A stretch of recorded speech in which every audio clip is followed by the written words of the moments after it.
ہو رہی ہے وہ بھی اس کے لیے بھی جو اختیار ہے وہ ٹوٹلی حکومت کے اس میں ہے. تو اس لیے یہ تو ایک سمجھ لیں کہ جی ایک اور حکومتی سبسڈری ڈیولپ کی جا رہی, سی ڈی اے بنایا جا رہا ہے, ڈی اے بنایا جا رہا ہے, یا مطلب یہ بنایا جا رہا ہے, مطلب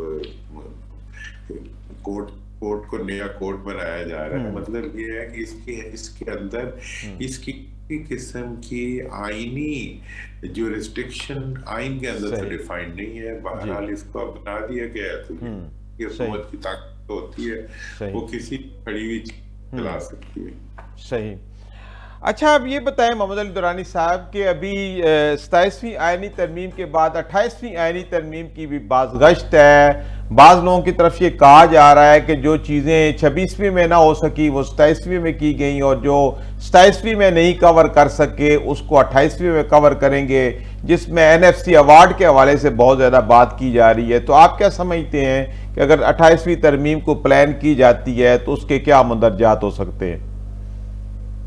دیکھیں یہ بڑا آپ کا اہم سوال ہے. ایک تو 26ویں اور 27ویں جو آئینی ترامیم ہیں, یہ دونوں ترامیم جو ہیں اس کے اندر عوام کا اختیار محدود کرتے ہوئے عوام کے بنیادی حقوق کو ان کا تسلط, ان پہ تسلط جماتے ہوئے حکومتی اختیار کو بڑھانے کے لیے یہ دونوں ترامیم کی.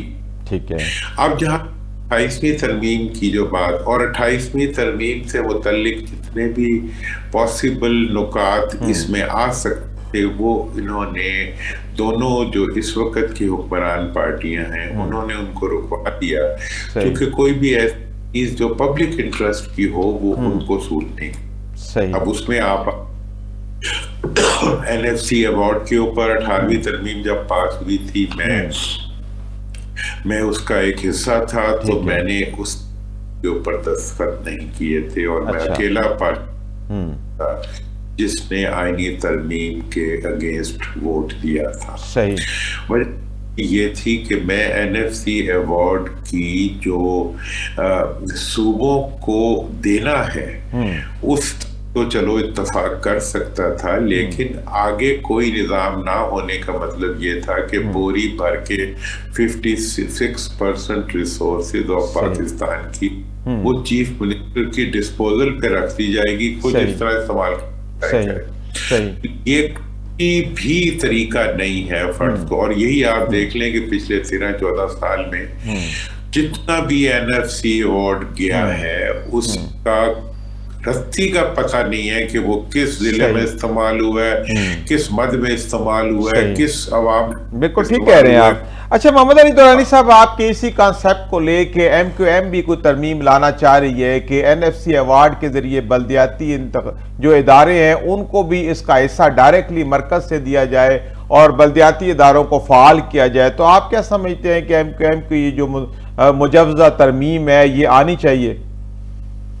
دیکھیں MQM کی جو مجوزہ ترمیم ہے اس میں بہت سے نکات وہی ہیں جو میں نے اس وقت بھی ریز کیے تھے, اس کے بعد بھی مسلسل ریز کرتا رہا ہوں. پہلا بات یہ ہے کہ بلدیاتی اداروں کے بغیر دنیا کے اندر کسی جمہوری ملک کا تصور نہیں کیا ہے. کوئی ایسی جمہوریت نہیں ہے جو بلدیاتی انتخابات کے بغیر چل سکتا ہو. یہ نمونہ پاکستان جس بلدیاتی اداروں کے بغیر جو ہے ایک جمہوری نظام چلایا. ٹھیک ہے.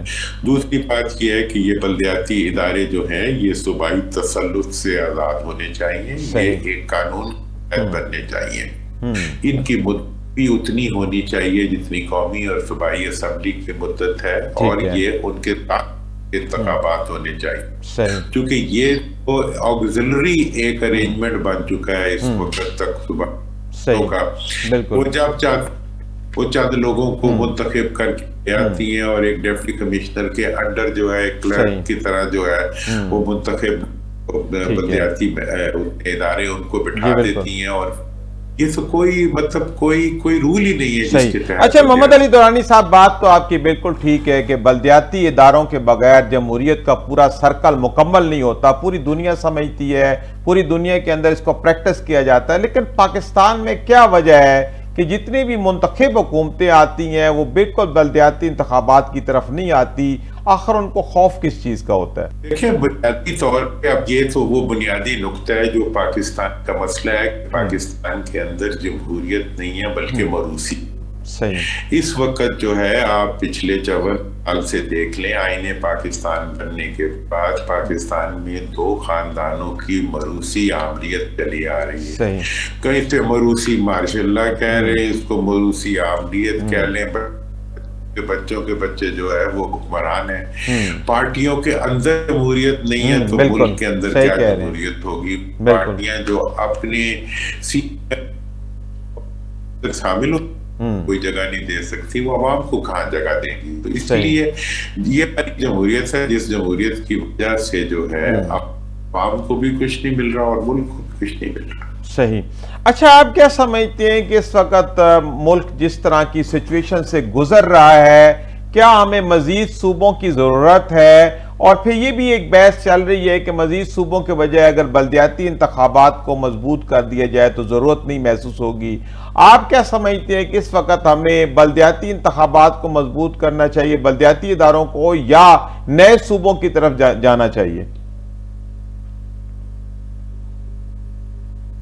دیکھیں دونوں یہ علیحدہ علیحدہ سبجیکٹس ہیں. ٹھیک ہے. پوری دنیا کے اندر کیونکہ اب یہ بھی صوبوں کا ایشو میں نہیں اٹھایا تھا، سب سے پہلے میں نے اس کے اوپر کیمپین چلائی اور اس کے بعد 2 نئے صوبے بنانے کی اپروولز بھی لی. پنجاب کی صوبائی اسمبلی سے یونینیمس لی. تو میں کے اوپر بڑی کلیئرٹی سے آپ کو بتانا چاہتا ہوں کہ نئے صوبوں کا قیام جو ہے بنیادوں پر وہ ایک انتظامی ضرورت ہے پاکستان کی، اور پوری دنیا کے اندر ایسے ہی ہوتا ہے.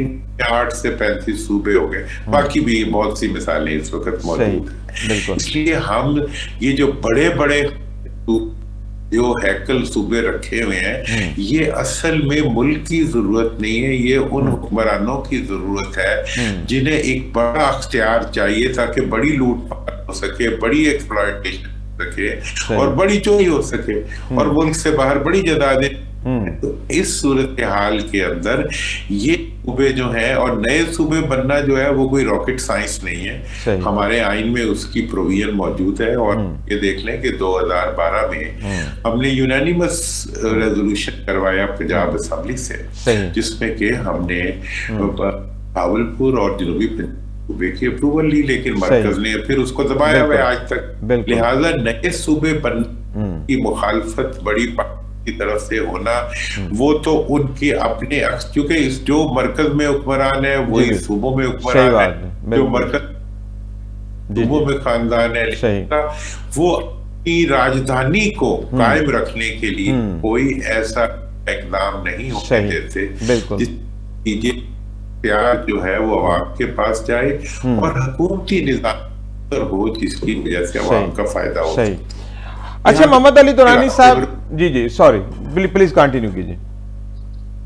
جی اسی لیے وہ ایسی ہر تبدیلی ہو، آئین نو سے ڈرنا اور طرز آئین نو سے بھی ڈرتے ہیں، طرز کون کرتے ہیں صرف اور صرف اپنے مفاد تحفظ کو کوئی خطرہ نہ آ جائے اس کے لیے وہ یہ چیز نہیں کرنا چاہتے.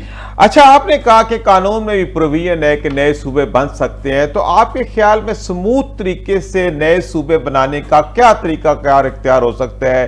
انتظامی بنیادوں پہ ہم کون سا ایسا طریقہ کار اختیار کریں کہ تاکہ سب اس پہ متفق بھی ہو اور کوئی نیا پنڈورا باکس بھی نہ کھلے اور سموتھلی ہم نئے صوبوں کی طرف جا سکیں؟ یہ بڑا اہم سوال ہے آپ کا کہ سموتھلی نئے صوبوں کی طرف جانے کا جو سب سے زیادہ مطلب ایکسیپٹڈ طریقہ ہے وہ یہ ہے کہ جو آئین کے اندر اس کا طریقہ کار دیا گیا اس کے اوپر عمل کیا جائے. ٹھیک ہے. اور آپ یہ دیکھ لیں کہ 12 مئی 2012 کو ہم نے آئینی کے مطابق پنجاب میں ایک یونینیمس ریزولوشن 2/3 سے ہونی چاہیے صوبائی اسمبلی میں. ہم نے یونائٹڈ ایک یونینیمس ریزولوشن کرائی کہ 2 نئے صوبے بنائے جائیں اور وہ اگر آج بنا دیے جائیں تو عمل شروع ہو جائے گا. اسی طرح اگر کے پی کے میں آپ جائیں، ہزارہ صوبہ بننے کے اوپر کے پی کے اندر کسی کو کوئی اعتراض نہیں ہے، فاٹا کے صوبے کے اوپر بھی کسی کو اعتراض نہیں ہے. اور اسی طریقے سے جب یہ عمل شروع ہوگا. جی ناظرین، یہاں پہ وقت تو ایک بریک کا، حاضر ہوتے چھوٹے سے وقفے کے بعد.